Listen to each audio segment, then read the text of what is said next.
Hello students, welcome to the class. ये जो class है ये मॉडर्न फिजिक्स के लिए स्पेशली डिजाइन की गई है और ये मॉडर्न फिजिक्स का थर्ड लेक्चर है। और इस लेक्चर में जो है आप फोटो इलेक्ट्रिक इफेक्ट के न्यूमेरिकल्स देखने जा रहे हैं। और इससे पहले कि आप जो है इस लेक्चर को देखें, ये आपके लिए जरूरी होगा लास्ट 2 लेक्चर देखना।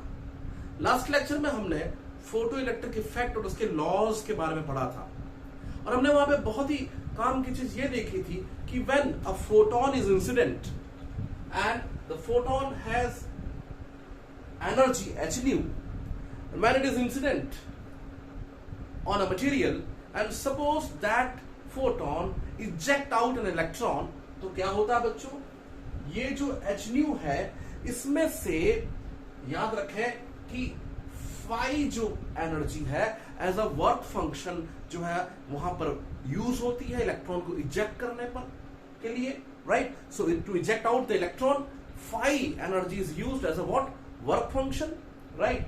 And the remaining energy if it is completely provided to the electron, अगर बची हुई एनर्जी पूरी की पूरी इलेक्ट्रॉन को मिल जाए तो इलेक्ट्रॉन को एक मैक्सिमम काइनेटिक एनर्जी मिलती है और मैक्सिमम काइनेटिक एनर्जी के साथ जो है वो इलेक्ट्रॉन, याद रखें, वो इजेक्ट होता है।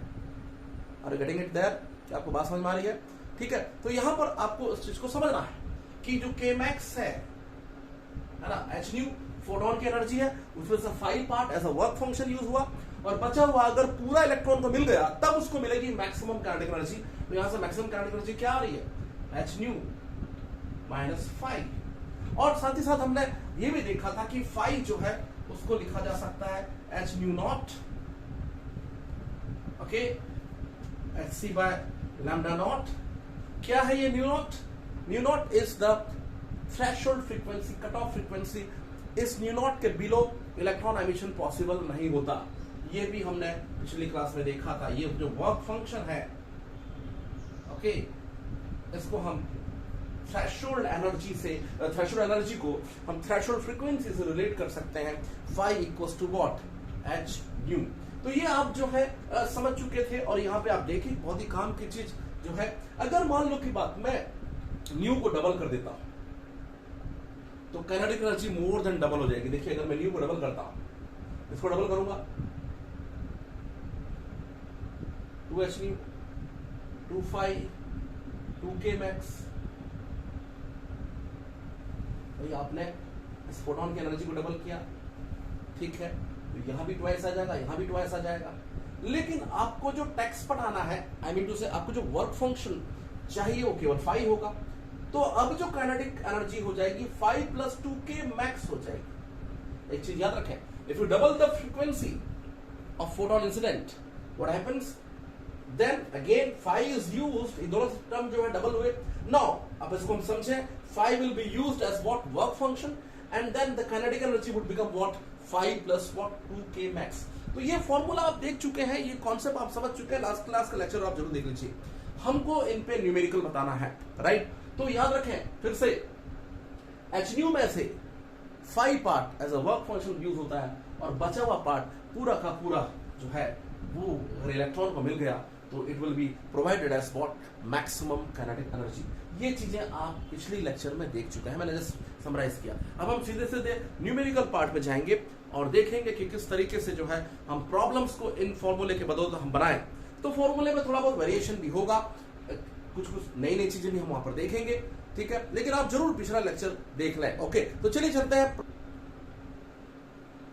तो ये आपके सामने पहला क्वेश्चन है, find the maximum kinetic energy of the photoelectrons ejected when a light of wavelength 350 nanometer, when a light of wavelength what, 350 nanometer is incident on the cesium surface, work function is 1.9। तो आपको यहां पे निकालना है क्या बच्चों, maximum kinetic energy. आप जानते हैं Kmax का फॉर्मूला, Kmax क्या होता है बच्चों, h nu माइनस फाई।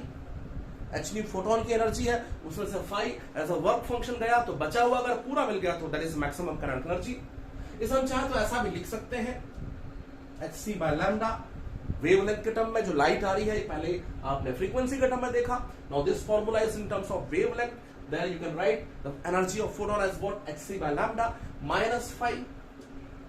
अब आप देखिए तरीका सॉल्व करने का, आपको अगर वर्क फंक्शन जो है वो इलेक्ट्रॉन वोल्ट में दिया है, जैसा कि यहाँ पे 1.9 इलेक्ट्रॉन वोल्ट, तो आपको चाहिए कि ये टर्म भी आपको इलेक्ट्रॉन वोल्ट के टर्म में आए। इसके लिए पिछली बार आपने फोटोन के पहले लेक्चर में देखा कि hc को लिखा जा सकता है 1242 electron volt nanometre, 1242 volt electron volt nanometre, right, upon lambda की वैल्यू आप नैनोमीटर में रखते हैं। कितनी वेवलेंथ की लाइट आ रही है, 350 नैनोमीटर, 350 नैनोमीटर की लाइट आ रही है, राइट, 350 नैनोमीटर रखा। यहां से आप देख रहे हैं कैलकुलेशन करने के बाद नैनोमीटर और नैनोमीटर कैंसिल हो जाएगा, और ये जो फोटोन की जो आ रही है एनर्जी वो इलेक्ट्रॉन वोल्ट के टर्म में आ जाएगी। इसे अगर आप सॉल्व करते हैं तो लगभग ये जो है आपका आएगा 3.55 इलेक्ट्रॉन वोल्ट। आप इसे सॉल्व करके देखिए, you will get almost this 3.55, okay. अब यहाँ पे दूसरी चीज देखें, क्या यहाँ पे आपका वर्क फंक्शन है माइनस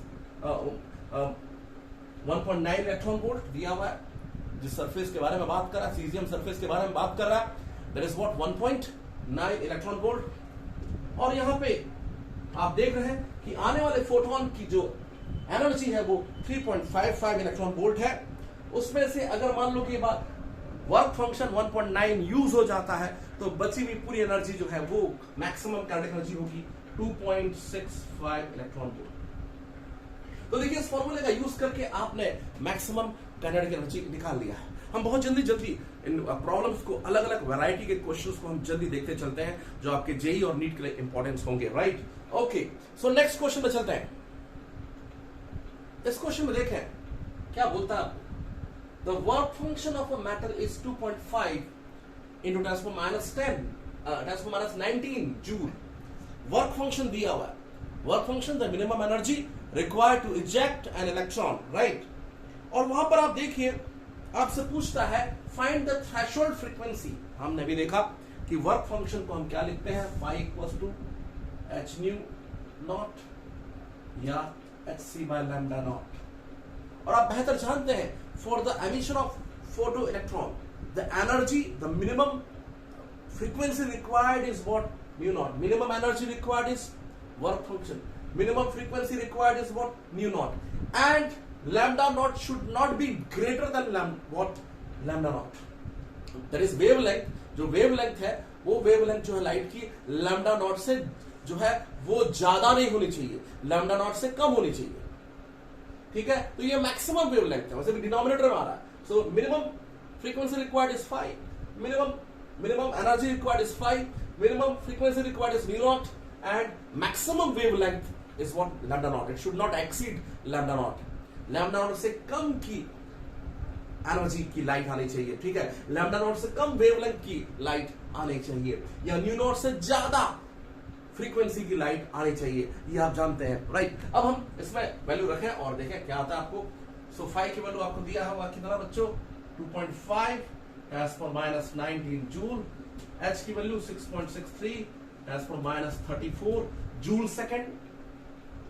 और यहां से इसे अगर आप सॉल्व करेंगे तो न्यू नॉट की वैल्यू क्या आ रही है, 2.5 10 पर माइनस 19 अपॉन 6.63 10 पर माइनस 34, राइट। और इसको अगर आप सॉल्व करते हैं तो it will be almost what, 3.8 into 10 पर 14 हर्ट्ज। ये आपकी थ्रेशोल्ड फ्रीक्वेंसी हो जाएगी, मतलब आने वाली लाइट की फ्रीक्वेंसी इससे ज्यादा होनी चाहिए, तभी इलेक्ट्रॉन का एमिशन जो है वो होगा, राइट। अब आपसे पूछता है कि अगर ये लाइट बीम आती है, ये तो थ्रेशोल्ड फ्रीक्वेंसी हो गई, ठीक है, इतनी फ्रीक्वेंसी से ज्यादा की लाइट आनी चाहिए। अब आपके पास ये वाली लाइट बीम आ रही है, देखिए कितनी फ्रीक्वेंसी की, if the metal is expose to a light beam of 6.0 into 10 पर 14 हर्ट्ज, देखिए 3.8 से ज्यादा है, 6.0 10 पर 14। तो अगर 3.8 से ज्यादा फ्रीक्वेंसी की लाइट आएगी तो ऑब्वियसली इलेक्ट्रॉन का एमिशन होगा, there will be an emission of electron. और अगर उस समय में आपको निकालना स्टॉपिंग पोटेंशियल, तो कैसे निकालें, तो आपके पास फॉर्मूला है क्या, Kmax that is equal to what, h nu minus phi, right।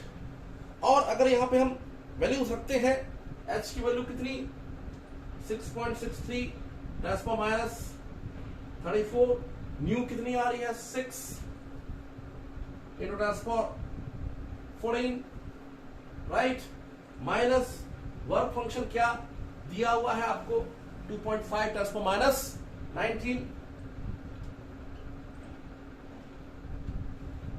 Okay. जब आप इसको मल्टीप्लाई करेंगे, सॉल्व करेंगे, it will be almost 4 into 10 minus 19, 2.5 10 minus 19, right, और ये आपको लगभग जो है कितना मिल रहा है 1.5 10 माइनस 19, इतना आपको मैक्सिमम एनर्जी मिल रही है। लेकिन एक चीज याद रखिए, हमने पिछले लेक्चर में देखा था मैक्सिमम एनर्जी के इलेक्ट्रॉन को रोकने के लिए आपने स्टॉपिंग पोटेंशियल लगाया था। स्टॉपिंग पोटेंशियल मतलब एनोड के पोटेंशियल को नेगेटिव किया और आपने स्टॉपिंग पोटेंशियल की बात की थी, और हमने देखा था कि stopping potential measures what the maximum kinetic energy, और इसी स्टॉपिंग पोटेंशियल को आपको निकालना बोल रहा है, आपसे बोल रहा है कि what will be the stopping potential, आपसे ये पूछ रहा है कि what will be the stopping potential. तो ध्यान दें यहाँ पे काम की चीज, अगर आपको यहाँ पे स्टॉपिंग पोटेंशियल निकालना है तो आप यहाँ पे क्या कर सकते हैं बच्चों, आप ये जो Kmax है, हम जानते हैं Kmax is the measure of the stopping potential, is a measure of what stopping potential V naught है, ये देखिए it measures the maximum kinetic energy, और आप यहाँ पे लिख सकते हैं क्या Kmax equals to EV naught, right, और यहां से ठीक है, क्योंकि याद रखिए हमने पढ़ा था कि स्टॉपिंग पोटेंशियल हमने नेगेटिव पोटेंशियल लगाया था, एनोड के पोटेंशियल को नेगेटिव करके वो जो इलेक्ट्रॉन कैथोड से निकल के आ रहा था उसको रोकने के लिए जो मैक्सिमम नेगेटिव पोटेंशियल चाहिए उसे आप बोलते हैं क्या स्टॉपिंग पोटेंशियल। और यहां पे याद रखिए वो स्टॉपिंग पोटेंशियल जो है मैक्सिमम एनर्जी के इलेक्ट्रॉन को भी रोक देता है, इसलिए Kmax equals to EV naught करेंगे तो आपको वहां पे स्टॉपिंग पोटेंशियल की वैल्यू मिलेगी। तो Kmax क्या है बच्चों आपका 1.5 10 माइनस 19, E की वैल्यू क्या होती है 1.6 10 माइनस 19 इंटू V नॉट, और यहां से आपको V नॉट की वैल्यू मिल जाएगी 1.5 अपॉन 1.6, लगभग ये 0.91 इलेक्ट्रॉन वोल्ट होगा, ओके, लगभग इसकी वैल्यू जो है 0.91 इलेक्ट्रॉन वोल्ट की वैल्यू आने वाली है।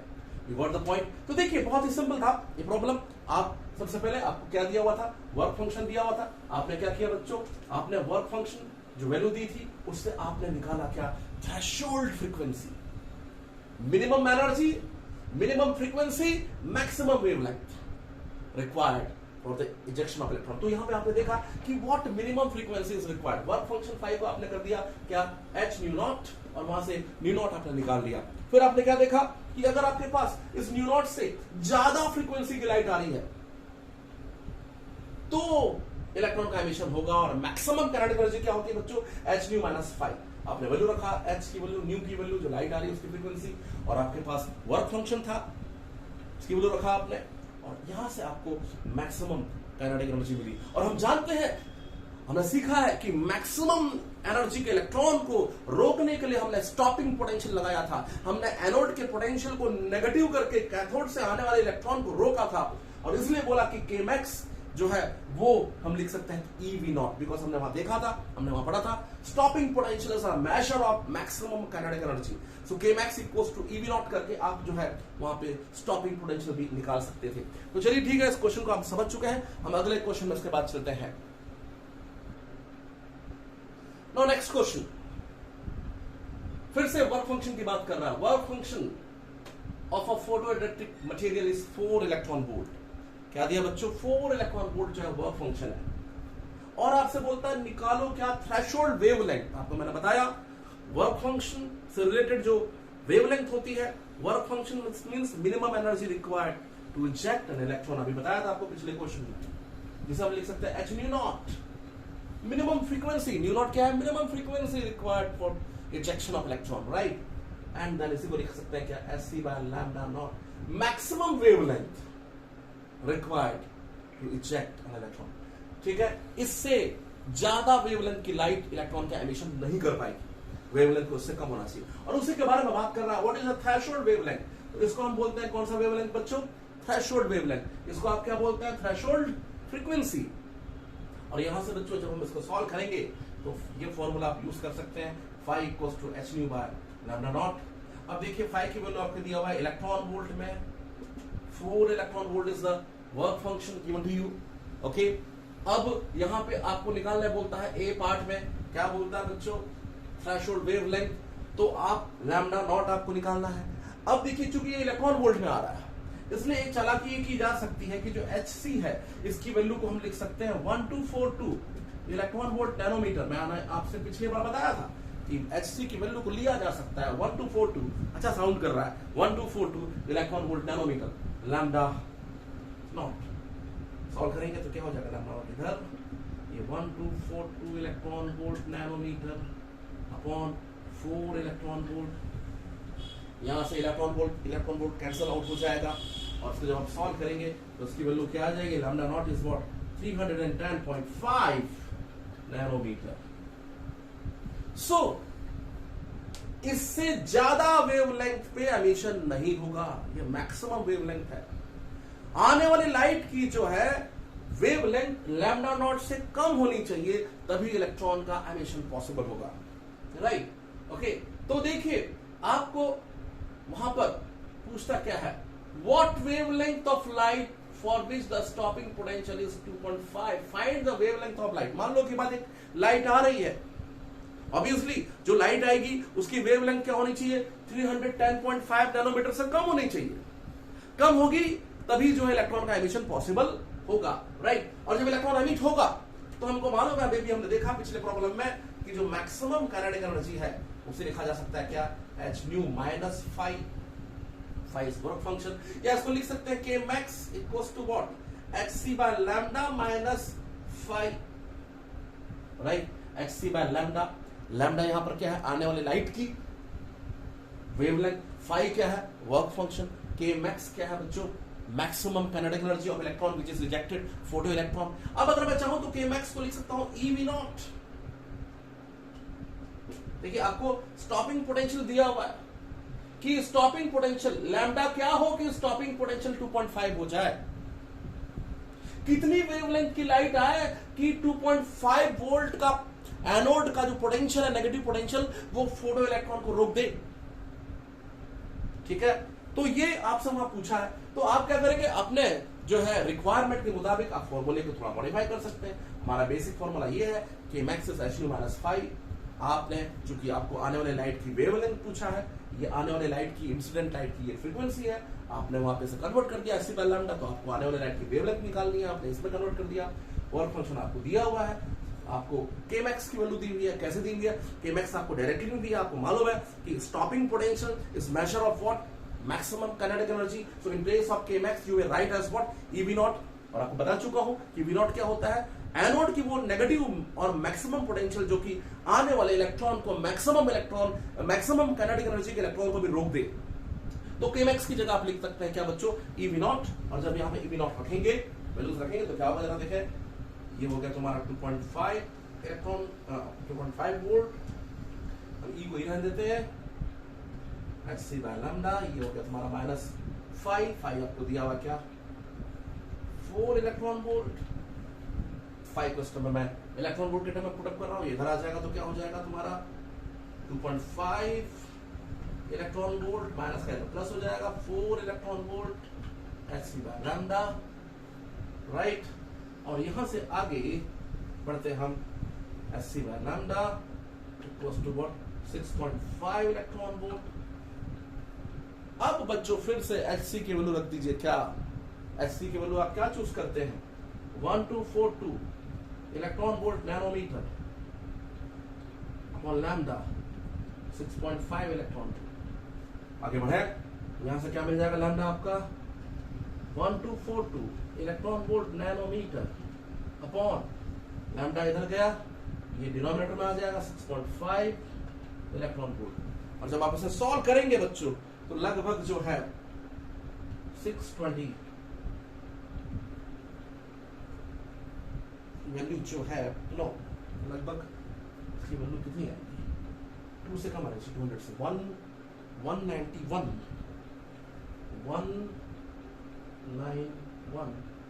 नैनोमीटर होना चाहिए, ओके, क्योंकि जस्ट डबल से थोड़ा कम है, ओके।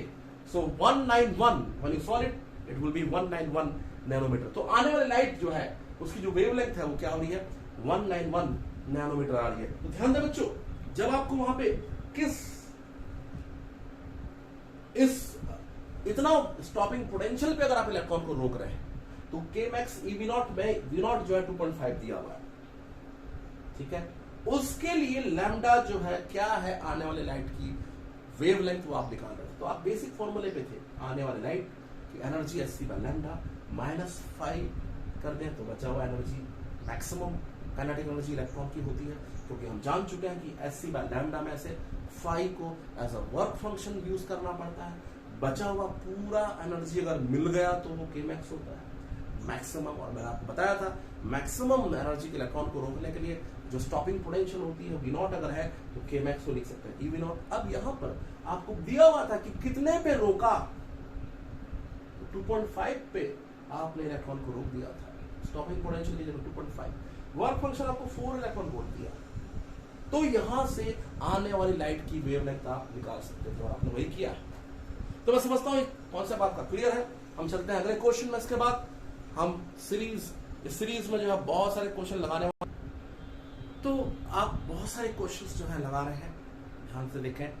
और एक पर्टिकुलर फॉर्मूले पे ही आप उसे मॉडिफाई करके अलग अलग तरीके से लिख के आप उसी फॉर्मूले का बेहतर यूज करते हुए अलग अलग वैरायटी के क्वेश्चंस बनाना सीख रहे हैं। आप देखें आपका बेसिक फॉर्मूला क्या है कि Kmax जो है, जो इलेक्ट्रॉन की जो मैक्सिमम काइनेटिक एनर्जी होती है, that is what hν -5।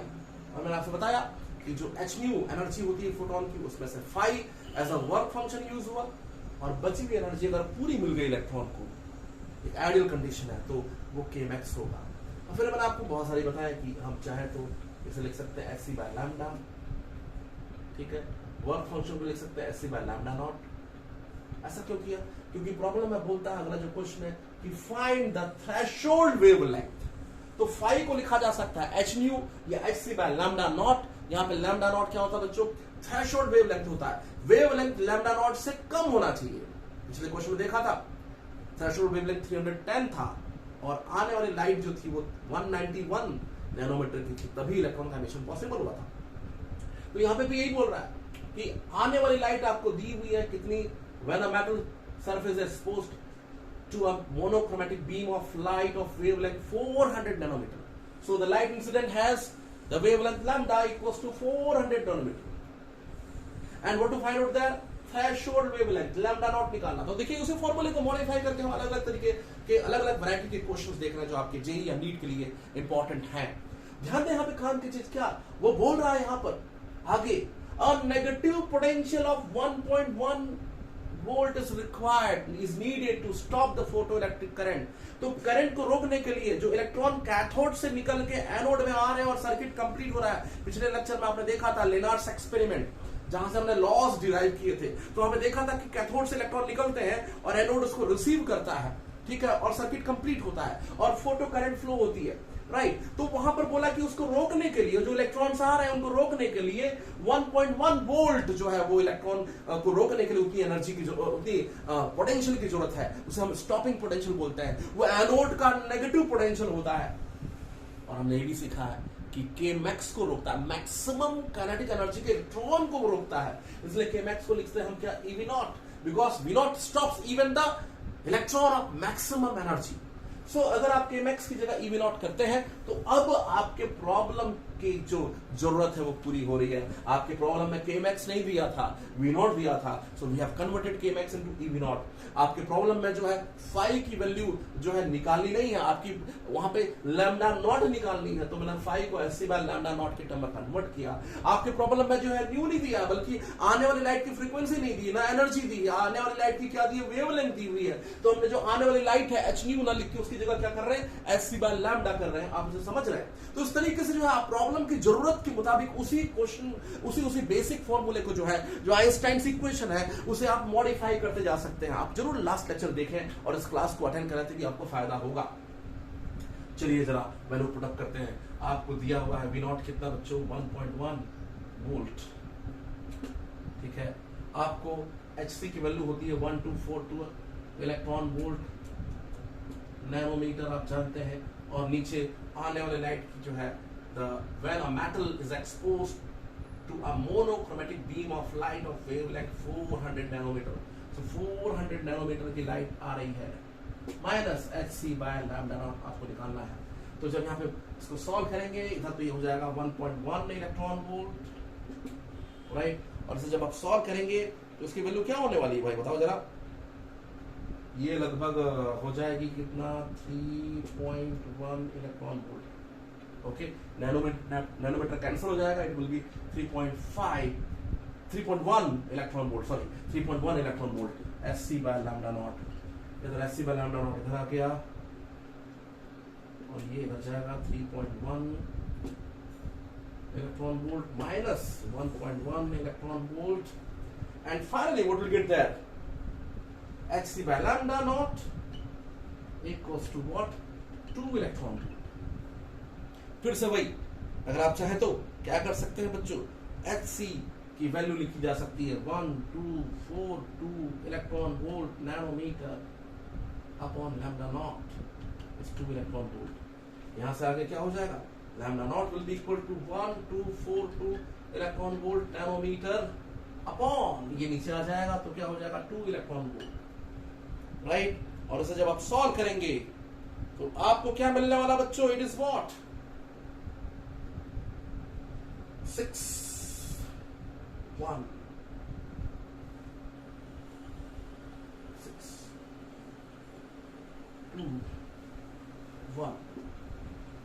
Okay nanometre हो जाएगा ये 264 to 24 to 14 621 नैनोमीटर। सो याद रखें बच्चों, आने वाली लाइट की जो वेवलेंथ है लैम्डा नॉट जो है 621 जो है वो चूंकि है, इसलिए आने वाली लाइट की जो वेवलेंथ है वो 621 से कम होनी चाहिए, तभी इलेक्ट्रॉन का एमिशन होगा। ये थ्रेशोल्ड वेवलेंथ आपने निकाल दिया। तो आप देख रहे हैं कि इस फॉर्मूले को मॉडिफाई करके आप जो है किस तरीके से अपने रिक्वायरमेंट के मुताबिक जो है उसे लिखा जा सकता है ना। हमने पिछले लेक्चर में देखा था और उसके मुताबिक जो है आप इसे सॉल्व करते जा सकते हैं। चलिए चलते हैं अगले क्वेश्चन में। तो देखिए आपके पास फिर से एक अगला अलग टाइप का क्वेश्चन आ गया है। क्या बोलता है, electric field associated with monochromatic beam of light becomes 0 this many times पर सेकेंड। क्या मतलब, देखिए लाइट को अगर आप इलेक्ट्रोमैग्नेटिक रेडिएशन बोलते हैं तो आपको मालूम होना चाहिए क्या कि लाइट जब आती है आगे की तरफ तो वहां पर इलेक्ट्रिक और मैग्नेटिक फील्ड दोनों वाइब्रेशंस होते हैं। इधर अगर इलेक्ट्रिक फील्ड वाइब्रेट कर रहा है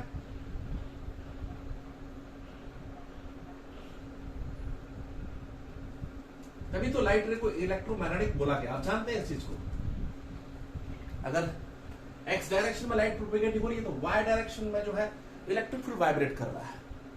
तो आप जानते हैं कि जेड डायरेक्शन में जो है मैग्नेटिक फील्ड वाइब्रेट कर रहा है।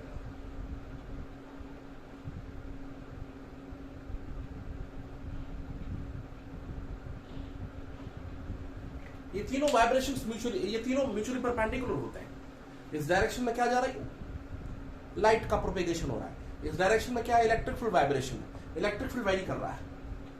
Okay, electric field vibrations very कर रहा है। इस डायरेक्शन में मैग्नेटिक फील्ड, और आप जानते हैं इलेक्ट्रिक फील्ड और मैग्नेटिक फील्ड की वैल्यू हमेशा किसी भी जगह पे E by B, E naught by B naught, क्योंकि यहाँ इलेक्ट्रिक फील्ड वाइब्रेट कर रहा है ना, ऑसिलेट कर रहा है, तो E नॉट मैक्सिमम वैल्यू होगी, B नॉट मैक्सिमम वैल्यू होगी। तो चाहे आप E naught by B naught बोले, चाहे E बाय बोले B, दोनों उनका रेशियो हमेशा क्या होता है, स्पीड ऑफ लाइट, ये भी आप जानते हैं। तो आप लाइट को चाहें तो एक इलेक्ट्रोमैग्नेटिक रेडिएशन जब मानते हैं तो इलेक्ट्रिक फील्ड के वाइब्रेशन के टर्म में उसे लिखा जा सकता है। मतलब you may write the equation of light like this, E equals to E not sine omega t, और जो भी है साथ में फाई वगैरह जो भी आप साथ में ले, जो भी वेव का इक्वेशन ओमेगा टी माइनस के एक्स, ऐसा। तो वो वेव का जो इक्वेशन होता है उसके फॉर्म में। लेकिन हमारे लिए मेन चीज ये है कि यहां पर ये इलेक्ट्रिक फील्ड जो है वो वाइब्रेट कर रहा है, उसकी फ्रीक्वेंसी जो है ओमेगा है, एंगुलर फ्रीक्वेंसी। 2 पाई न्यू कर दूंगा तो लीनियर फ्रीक्वेंसी न्यू, ठीक है। तो ये आपको वहां पर इस क्वेश्चन में बता रहा है कि the electric field associated with a monochromatic beam becomes 0 1.2 into 10^15 times per second। एक सेकंड में कितनी बार जीरो हो रहा है? इलेक्ट्रिक फील्ड का जो वाइब्रेशन है, ये वाइब्रेशन जो है एक सेकंड में पर सेकंड 1.2 into 10^15 टाइम्स जीरो हो रहा है। आप बड़ा ध्यान से देखिए, ये जीरो था, यहां से पीक में गया, फिर जीरो हो गया पहली बार, फिर पीक में गया ऑपोजिट डायरेक्शन में, फिर जीरो हो गया दूसरी बार। एक वेव जब जाती है, when one wave propagates it becomes twice zero, twice attains the peak। तो जो इलेक्ट्रिक फील्ड है वो दो बार पीक अटेंड कर रहा है, यहां पे और यहां पे, और दो बार जीरो हो रहा है, फिर से दो बार पीक और दो बार zero. So when one wave passes through, the electric field becomes maximum 2 times and zero 2 times। तो आपको यहां पे यही बता रहा है कि कितनी बार जीरो हो रहा है, 1.2 10^15। एक वेव जाती है तो दो बार जीरो होता है, मतलब जितनी बार, अगर 20 बार जीरो हो रहा है मतलब 10 वेव जाएगी। 20 टाइम्स अगर पीक और 20 टाइम अगर जीरो हो रहा है मतलब कितनी वेव बचाएगी? आधी वेव, क्योंकि एक वेव के चलने से दो बार जीरो और दो बार पीक, राइट। तो ये इसने क्या किया, आपको घुमा दिया, इसने आपको जो है जबरदस्ती कंफ्यूज करने की कोशिश की, आपके इलेक्ट्रोमैग्नेटिक वेव चैप्टर के नॉलेज को चेक करने की कोशिश की है यहां पर, राइट। तो यहां पे देखिए इस प्रॉब्लम में हो क्या रहा है, यहां पर आपको बताया है कि 1.2 10^15 टाइम्स जो है ये इलेक्ट्रिक फील्ड जो है वो जीरो हो रहा है। इसका मतलब इसकी फ्रीक्वेंसी जो है कितनी है बच्चों? 1.2 10^15 डिवाइडेड बाय 2, लिख सकते हैं 6 into 10^14 हर्ट्ज है आने वाली लाइट की फ्रीक्वेंसी। क्यों? क्योंकि जब एक वेव जाता है तो दो बार जीरो होता है, जितनी बार भी जीरो हो रहा है उसका आधा कर देंगे तो वो नंबर ऑफ वेव्स होगा, क्योंकि एक वेव पार होता है 2 times it is peak 2 times zero. एक वेव में दो बार, तो दो बार जीरो होना मतलब एक वेव आई, 20 बार जीरो होना मतलब 10 वेव आई। अगर मान लो 200 टाइम्स जीरो हो रहा है मतलब 100 वेव आ रही है, तो इतने टाइम्स जीरो हो गया मतलब आधा कर दो, इतनी वेव आ रही है पर सेकंड। और पर सेकंड जो वेव आती है, पर सेकंड जो वेव आती है उसको हम क्या बोलते हैं बच्चों? फ्रीक्वेंसी बोलते हैं। तो लाइट की फ्रीक्वेंसी आपको इनडायरेक्टली दिया हुआ है, कितना? 1.2 10^15 by 2 frequency of light is given to you. और आपसे पूछा क्या है? Kinetic energy, maximum kinetic energy. अब आप तेजी से निकाल सकते हैं। तो देखिए उसी फॉर्मूले को कैसे घुमा रहा है, एक ही फॉर्मूला है आपके पास, के मैक्स इज hν - phi।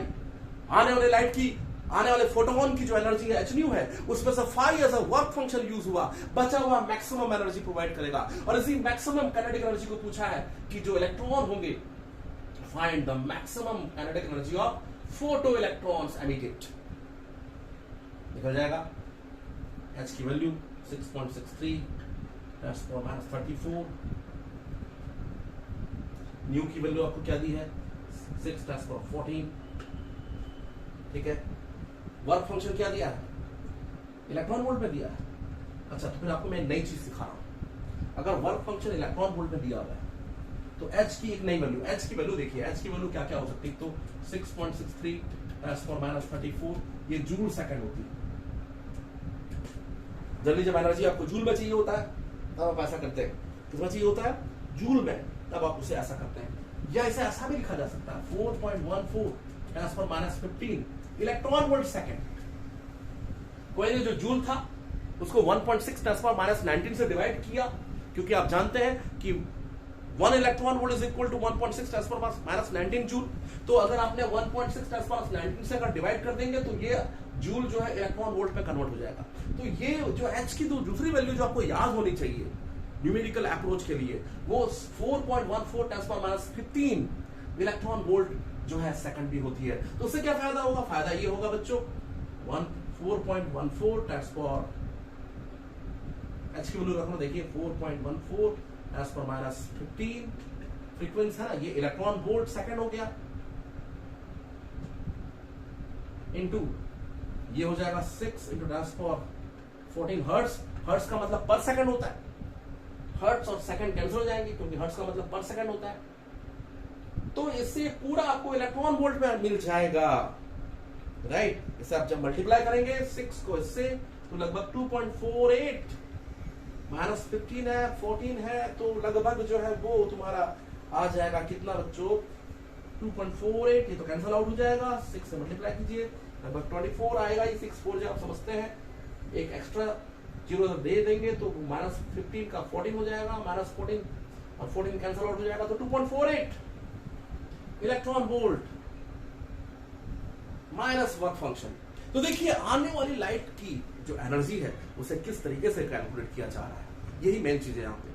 सबसे पहले तो जो आपको डेटा दिया हुआ था इलेक्ट्रोमैग्नेटिक वेव्स के डेटा के टर्म में, जो इलेक्ट्रिक फील्ड वाइब्रेशंस के बारे में बताया था, वहां से आपने फ्रीक्वेंसी निकाली बाय 2 करके। फ्रीक्वेंसी निकालने के बाद आपको एक नई चीज मैंने फिर से सिखाया कि जो h है उसकी वैल्यू को लिखा जा सकता है 4.14 electron volt second, 4.4 10⁻15 electron volt second. तो इससे फायदा क्या होगा, ये सेकंड हर्ट्ज जो है कैंसिल आउट होके ये डेटा आपको इलेक्ट्रॉन वोल्ट मिलेगा, वर्क फंक्शन आपको ऑलरेडी इलेक्ट्रॉन वोल्ट में दिया हुआ था। इससे क्या फायदा हुआ कि जो मैक्सिमम काइनेटिक एनर्जी है इलेक्ट्रॉन की वो आ गई कितने बच्चों, 0.48 इलेक्ट्रॉन वोल्ट।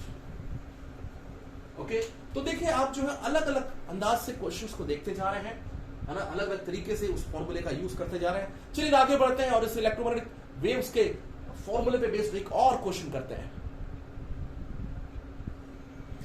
तो यहाँ पे एक जो प्रॉब्लम है, इसमें पिछले कॉन्सेप्ट को, पिछला जो क्वेश्चन मैंने बनाया उस क्वेश्चन को ही थोड़ा सा और आगे समझते हैं। मैंने आपको बताया कि जो लाइट है वो इलेक्ट्रोमैग्नेटिक रेडिएशन भी हो सकती है, डुअल नेचर आप लाइट का जानते हैं, इलेक्ट्रोमैग्नेटिक वेव भी है वो, और साथ ही साथ फोटोन पिक्चर, ये दोनों जो है उसके डुअल नेचर के बारे में आप जानते हैं, राइट।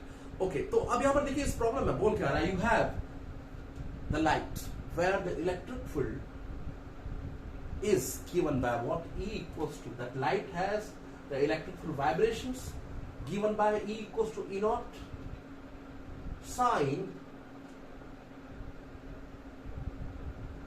1.57, ऐसा होना चाहिए, थोड़ा सा प्रिंटिंग मिस्टेक है, 1.57 × 7 per meter sine x minus c t. अगर आप स्टैंडर्ड इक्वेशन देखें, अगर वेव आपने पढ़ा है, वेव इक्वेशन अगर आपने पढ़ा है, वेव इक्वेशन का लेक्चर भी जो है यूट्यूब चैनल में है, आप देख लीजिएगा। तो वेव इक्वेशन में मैंने आपको बताया है कि एक फॉर्म ऐसा भी हो सकता है, E equals to E not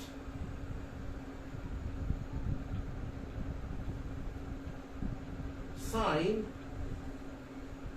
1.57 2 pi by lambda x minus सी,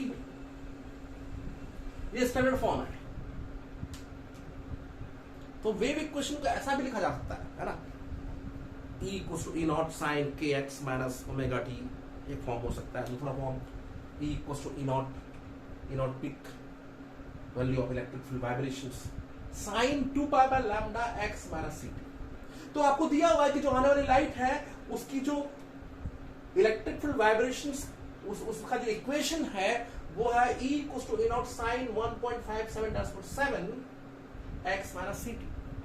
ये जो डेटा आपको दिया है उससे आप एक बहुत ही यूनिक चीज निकाल सकते हैं, क्या, वेवलेंथ। क्यों? क्योंकि देखिए हमारा जो स्टैंडर्ड इक्वेशन है वो sine 2 pi by lambda x minus c t बता रहा है। तो साइन 2 पाई बाय जो लैम्डा है, 2 पाई बाय लैम्डा की जगह आप देख सकते हैं क्या मिल रहा है आपको, 1.57 7।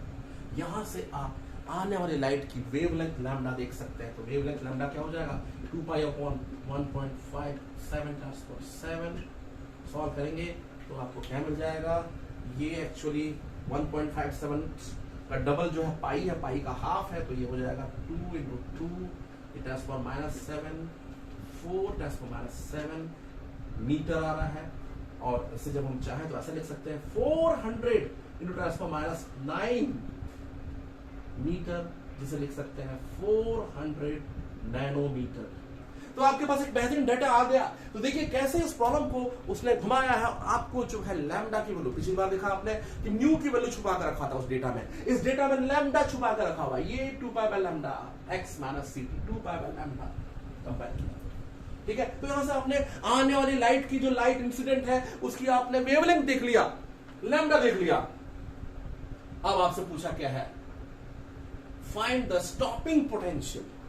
हम जानते हैं हमारा बेसिक फॉर्मूला क्या होता है, के max is H new minus five, या के मैक्स को लिख सकते हैं ईवी नॉट, हम कई बार देख चुके हैं इसे तो याद हो गया होगा आपको, के मैक्स ईवी नॉट, न्यू की जगह सी बाय लैम्डा माइनस फाइव। अब यहां पर अगर आप वैल्यूज रखते चाहें तो आराम से स्टॉपिंग पोटेंशियल निकाला जा सकता है। फाइंड द स्टॉपिंग पोटेंशियल बोला, के मैक्स की जगह आपने ईवी नॉट कर दिया तो ये हो जाएगा E V naught H C की वैल्यू 1242 इलेक्ट्रॉन वोल्ट नैनोमीटर।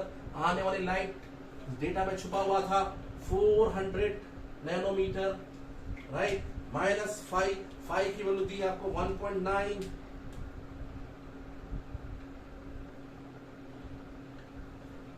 आगे बढ़े, क्या मिलेगा आपको यहां पर, E V naught equal to, इसकी वैल्यू क्या होता है 3.1 इलेक्ट्रॉन वोल्ट। 1242 बाय 400 करेंगे तो लगभग 3.1 आ जाएगा, और ये माइनस 1.9 इलेक्ट्रॉन वोल्ट। आगे बात समझ में, तो ये हो जाएगा कितना बच्चों, 1.2 इलेक्ट्रॉन वोल्ट। यहां से ई कैंसिल हो जाएगा तो स्टॉपिंग पोटेंशियल वी नॉट आपको मिल जाएगा क्या, 1.2 वोल्ट। स्टॉपिंग पोटेंशियल की वैल्यू मिल गई बच्चों 1.2 वोल्ट। तो तरीका समझे आप इस पे इसे बेहतर समझ चुके हैं कि कैसे फॉर्मूले को मॉडिफाई करना है, उसी को लगा के आपने सॉल्व किया। Stopping potential to stop the maximum energy of electron is what 1.2 volt. चलिए ठीक है, आप इसे समझ चुके हैं। अब हम अगले क्वेश्चन में चलते हैं। नेक्स्ट और एक क्वेश्चन देख लेते हैं तेजी से। अगला क्वेश्चन आपके पास देख सकते हैं आप, क्या monochromatic light source of intensity, इस बार लाइट सोर्स की इंटेंसिटी दी हुई है कितनी, 5 मिलीवॉट पावर, एक्चुअली है ना, 5 मिलीवॉट लाइट सोर्स का पावर है, मिलीवॉट से समझ रहे हैं।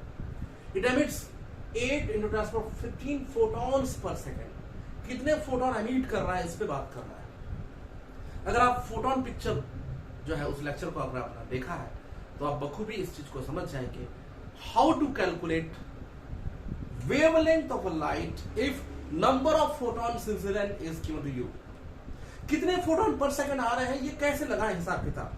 तो मैंने आपको बताया था कि किसी सोर्स का पावर अगर P है, जिसे आप आउटपुट पावर बोल रहे हैं, वो आउटपुट पावर जिससे कि लाइट आ रही है ना। जरूरी नहीं कि पूरा का पूरा पावर जो है, अगर किसी बल्ब का पावर 40 वॉट है तो वो 40 वॉट पूरा का पूरा लाइट दे, जरूरी नहीं है। उसका कुछ पार्ट ही जो है, जो आउटपुट पावर होगा, सपोज वो P नॉट है जो कि रेडिएशन दे रहा है। सो P नॉट जो है आउटपुट पावर है और ये फोटोन एमिट कर रहा है। पावर क्या होता है बच्चों, energy radiated upon time. What will be output power of a bulb? It will be a source. It will be energy radiated per unit time. Energy upon time. Power आप जानते हैं। तो यहाँ पे चूंकि फोटॉन्स के टर्म में energy आ रही है, एक फोटोन अगर आता है तो hc by लैम्डा जो है उसकी एनर्जी होती है। तो अगर मान लो कि बात n फोटॉन्स आएंगी तो टोटल एनर्जी क्या हो जाएगी, n into hc by lambda. तो मान लो कि बात t टाइम में n फोटॉन्स एमिट हो रहे हैं, तो n फोटॉन जब एमिट हो रहे हैं t टाइम में, एक फोटॉन जब आएगा तो उसकी एनर्जी जो है hc by लैम्डा होगी। तो n फोटॉन्स की क्या हो जाएगी, n into hc by lambda. ये total energy radiated upon time will be the power. देखिए बच्चों, इस डेटा से हमने n की वैल्यू पिछले फर्स्ट लेक्चर में निकाला था, फोटोन पिक्चर में आप देख सकते हैं उसे। लेकिन इस डेटा से आपको क्या फायदा होगा, फायदा ये होना बच्चों, आपके पास hc by लैम्डा है,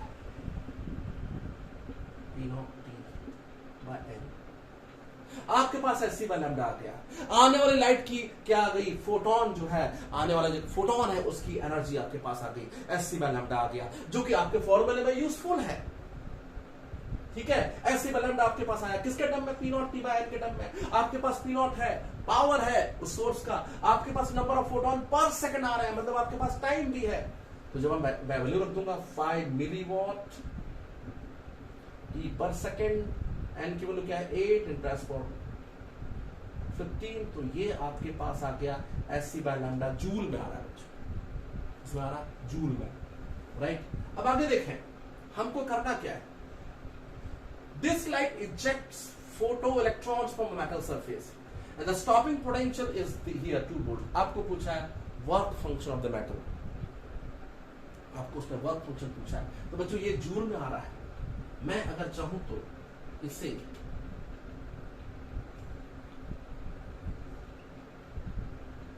1.6 10⁻⁻19 से मल्टीप्लाई करके डिवाइड करके इसे इलेक्ट्रॉन में वोल्ट में कन्वर्ट कर सकता हूं। तो आपके पास Sc/λ किसके टर्म में है? इलेक्ट्रॉन वोल्ट के टर्म में। अगर आपने किससे डिवाइड कर दिया है 1.6 × 10⁻⁻19, इसको जब आप सॉल्व करेंगे तो लगभग 3.9 के आसपास आएगा, राइट? लगभग 3.9 के आसपास जो है ये वैल्यू बैठेगी, आप देख लीजिएगा। अब आपको पूछा है स्टॉपिंग पोटेंशियल। आप जानते हैं कि मैक्स जो है, अगर Sc/λ एनर्जी की लाइट आ रही है तो उस लाइट में से फाई जो है as a work function use होता है, और बचा हुआ इलेक्ट्रॉन को जो है, फोटो इलेक्ट्रॉन को जो है पूरी की पूरी अगर मिल जाए एनर्जी तो kinetic energy, maximum kinetic energy provide करता है, आप जानते हैं। Sc/λ आने वाले फोटोन की लाइट, उसमें से phi as a work function आपने यूज किया इलेक्ट्रॉन के इजेक्शन के लिए, और उसके बाद जो एनर्जी हो वो Kmax। और आप जानते हैं Kmax को लिखा जा सकता है eV0, क्योंकि आपको स्टॉपिंग पोटेंशियल दिया हुआ है, तो लिख सकते हैं eV0 Sc/λ - phi. Stopping potential आपको जो है दिया हुआ है कितना, 2 वोल्ट। Sc/λ 3.9 इलेक्ट्रॉन वोल्ट आपने निकाला, पहले जूल में निकाला, 1.6 10⁻19 से डिवाइड करके आपने इलेक्ट्रॉन वोल्ट में कन्वर्ट किया, -5। तो यहाँ से फाई क्या हो जाएगा बच्चों, 3.9 electron volt -2 electron. So phi is what, 1.9 electron volt. जब सॉल्व कर रहे हैं तो वर्क फंक्शन की वैल्यू क्या आ गई बच्चों, 1.9 इलेक्ट्रॉन वोल्ट। और भी वैरायटी ऑफ क्वेश्चन हो सकते हैं, तो ये मैंने आपको जो जरूरत के क्वेश्चन से बता दिया है, ठीक है। तो ये फोटो इलेक्ट्रिक इफेक्ट का एक बहुत अच्छा न्यूमेरिकल कॉन्सेप्ट था, इसे आप जरूर अच्छे से पढ़ लें। अब इसके बाद जो अगला लेक्चर आने वाला है उसमें हम एटॉमिक पिक्चर के बारे में देखेंगे, बोर्स थ्योरी का यूज देखेंगे, और बोर्स थ्योरी की मदद से कैसे आप radius, velocity, frequency, magnetic field, energy, ये सब आप निकाल सकते हैं किसी एटम के बारे में। नेक्स्ट लेक्चर में वो होगा, तो हम इसे शायद आप समझ चुके हैं, और अगले लेक्चर के लिए आप तैयार हो जाइए।